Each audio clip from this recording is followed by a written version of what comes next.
Hi friends, ಇವತ್ತು ನಾನು ಹಲಸಿನ ಹಣ್ಣಿನ ಕಡುಬು ಯಾವ ರೀತಿ ಮಾಡೋದು ಅಂತ ಹೇಳ್ತೀನಿ. ತುಂಬಾ ಟ್ರೆಡಿಷ್ನಲ್ ರೆಸಿಪಿ ಇದು, ಹಾಗೂ ತುಂಬಾ ಟೇಸ್ಟಿಯಾಗಿ ಬರುತ್ತೆ. ನೋಡಿ, ನಾನಿಲ್ಲಿ 4 ಕಪ್ ಹಲಸಿನ ಹಣ್ಣನ್ನು ಕಟ್ ಮಾಡಿ ತೆಗೆದಿದ್ದೇನೆ, ಬೀಜ ಎಲ್ಲ ತೆಗೆದು. ಇದು ಸಾಫ್ಟ್ ವೆರೈಟಿ ಹಲಸಿನ ಹಣ್ಣು. ಮತ್ತೊಂದು ಬರ್ತದೆ ಗಟ್ಟಿ ವೆರೈಟಿ, ಅದನ್ನು ಕೂಡ ಯೂಸ್ ಮಾಡ್ಬೋದು. ನಾನು ಈ ಸಾಫ್ಟ್ ವೆರೈಟಿ ಹಲಸಿನ ಹಣ್ಣನ್ನು ಯೂಸ್ ಮಾಡಿದ್ದೇನೆ. ಇದು ತುಂಬ ಸಿಹಿ ಉಂಟು. ನೋಡಿ ಸಿಹಿ ಎಷ್ಟು ಉಂಟು ಅಂತ. ಮೊದಲಿಗೆ ಇದನ್ನೆಲ್ಲ ಗ್ರೈಂಡ್ ಮಾಡಲಿಕ್ಕೆ ಉಂಟು. ಸೊ ಇದನ್ನು ಮಿಕ್ಸಿ ಜಾರಿಗೆ ಹಾಕಿ ಗ್ರೈಂಡ್ ಮಾಡ್ಕೊಳ್ಳೋಣ. ಓಕೆ, ಮಿಕ್ಸಿ ಜಾರಲ್ಲಿ ಹಾಕಿದ್ದೀನಿ. ಇವಾಗ ಇದಕ್ಕೆ ರುಚಿಗೆ ತಕ್ಕಷ್ಟು ಬೆಲ್ಲವನ್ನು ಹಾಕ್ಕೊಳ್ಳಿ. ನಾನಿಲ್ಲಿ ಅರ್ಧ ಕಪ್ ಬೆಲ್ಲವನ್ನು ಹಾಕ್ತಾ ಇದ್ದೀನಿ. ನಿಮಗೆ ಎಷ್ಟು ಸಿಹಿ ಬೇಕು ಅಷ್ಟು ನೀವು ಬೆಲ್ಲವನ್ನು ಹಾಕಿಕೊಳ್ಳಿ. ಇದಕ್ಕೆ 8 ಏಲಕ್ಕಿನ ಸಿಪ್ಪೆ ತೆಗೆದು ಹಾಕ್ತಾ ಇದ್ದೀನಿ. ಒಳ್ಳೆ ಫ್ಲೇವರ್ ಸಿಗುತ್ತೆ ಏಲಕ್ಕಿ ಹಾಕೋದ್ರಿಂದ.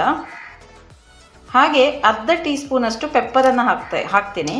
ಇದು ಹಾಕಿ ಒಳ್ಳೆಯದಾಗ್ತದೆ. ಹಾಗೂ 1/4 ಚಮಚದಷ್ಟು ಅರಶಿನ ಹುಡಿಯನ್ನು ಹಾಕ್ಕೊಳ್ಳೋಣ. ಇದರಿಂದ ಒಳ್ಳೆ ಕಲರ್ ಬರುತ್ತೆ. ಓಕೆ, ಇನ್ನು ಇದನ್ನು ಗ್ರೈಂಡ್ ಮಾಡಿ ತರ್ತೀನಿ. ನೀರೇನು ಹಾಕೋದು ಬೇಡ, ಹೀಗೇ ಗ್ರೈಂಡ್ ಮಾಡ್ಕೊಳ್ಳಿ. ಓಕೆ, ನೋಡಿ ಸ್ಮೂತ್ ಆಗಿದೆ. ಇವಾಗ ಇದಕ್ಕೆ ರೈಸನ್ನು ಹಾಕಬೇಕು. ಓಕೆ, ನಾನಿಲ್ಲಿ ಇಡ್ಲಿ ರೈಸನ್ನು ತಗೊಂಡಿದ್ದೀನಿ. ಎದುರು ಬೋಳಂತೆ ಅಂತ ಹೇಳ್ತೀವಿ ನೋಡಿ, ಅದು 2 ಕಪ್ ಇಡ್ಲಿ ರೈಸನ್ನು ತಗೊಂಡಿದ್ದೀನಿ. 4 ಗಂಟೆ ನೆನೆ ಹಾಕಲಿಕ್ಕೆ ಇಟ್ಟಿದ್ದೀನಿ, ಆಯಿತಾ. ನೀವು ಬೇಕಿದ್ರೆ ಬೆಳ್ತಿಗೆ ಅಕ್ಕಿಯಲ್ಲಿ ಕೂಡ ಮಾಡ್ಬೋದು. ಬೆಳ್ತಿಗೆ ಅಕ್ಕಿ 2 ಗಂಟೆ ನೆನೆ ಹಾಕಿದರೆ ಸಾಕು. ಇದನ್ನು ಕೂಡ ಇದರ ಜೊತೆ ಮಿಕ್ಸ್ ಮಾಡಿ ನೋಡಿ, ಇದಕ್ಕೆ ಹಾಕಿ ಗ್ರೈಂಡ್ ಮಾಡ್ಕೊಳ್ಳಿ. ನೀರೇನು ಹಾಕೋದು ಬೇಡ.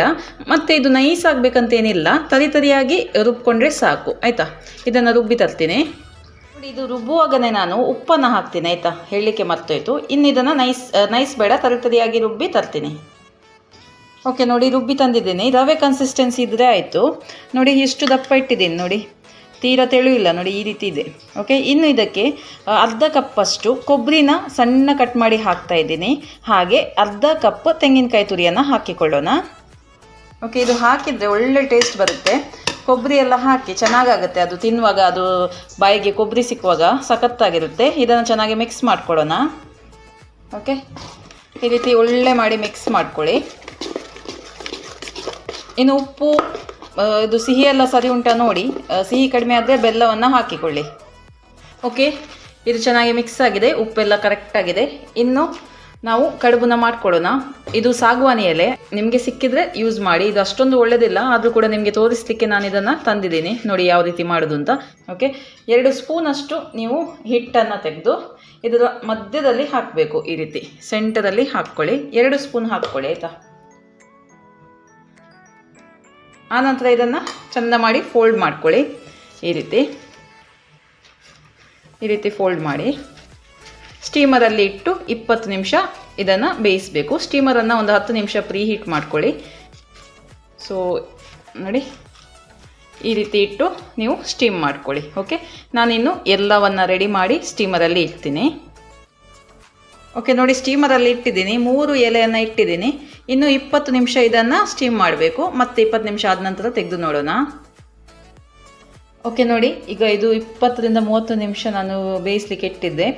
ಈಗ ನಾನು ಇದನ್ನು ಹೊರಗೆ ತೆಗೆದಿದ್ದೇನೆ. ಇನ್ನು ಓಪನ್ ಮಾಡಿ ನೋಡೋಣ ಯಾವ ರೀತಿ ಬಂದಿದೆ ಅಂತ. ಬಿಸಿ ಉಂಟು ಸ್ವಲ್ಪ. ಇದು ಸ್ವಲ್ಪ ತಣ್ಣಗಾದ ನಂತರ ಓಪನ್ ಮಾಡಿದರೆ ಒಳ್ಳೆಯದು. ಇದು ನಾನು ದೊಡ್ಡ ಎಲೆಯಲ್ಲಿ ಹಾಕಿದ್ದು. ಓಕೆ, ನೋಡಿ ಘಮ ಎಷ್ಟು ಒಳ್ಳೆಯದು ಬರ್ತಾ ಉಂಟು ಅಂತ. ಸೊ ಹಲಸಿನ ಹಣ್ಣಿದು ಘಮ ಸೂಪರ್ಬಾಗಿ ಬರ್ತಾ ಉಂಟು ನನ್ನ ಕಿಚನಲ್ಲಿ. ಓಕೆ, ಎಲೆ ಸ್ವಲ್ಪ ಅಷ್ಟು ಇದಿರಲಿಲ್ಲ, ಸರಿ ಇರಲಿಲ್ಲ. ಹಾಗೆ ಇದು ಸ್ವಲ್ಪ ಇದಾಗ್ತಾ ಉಂಟು. ಟೇಸ್ಟ್ ಅಂತೂ ಸಖತ್ತಾಗಿದೆ. ಅದಂತೂ ನಾನು ಸ್ಮೆಲ್ಲಲ್ಲೇ ಹೇಳ್ತೇನೆ. ನೋಡಿ ಸೂಪರ್ಬಾಗಿದೆ. ಓಕೆ, ಇನ್ನು ಇದನ್ನು ನೀವು ಕಟ್ ಮಾಡಿ ಸರ್ವ್ ಮಾಡಿದರೆ ಆಯಿತು. ನೋಡಿ ಸೂಪರ್ಬಾಗಿರುವಂತಹ ಕಡುಬು ನೋಡಿ, ಈ ಥರ ಸಖತ್ತಾಗಿದೆ. ಒಂದು ಪೀಸ್ ತಿಂದು ನೋಡ್ತೀನಿ.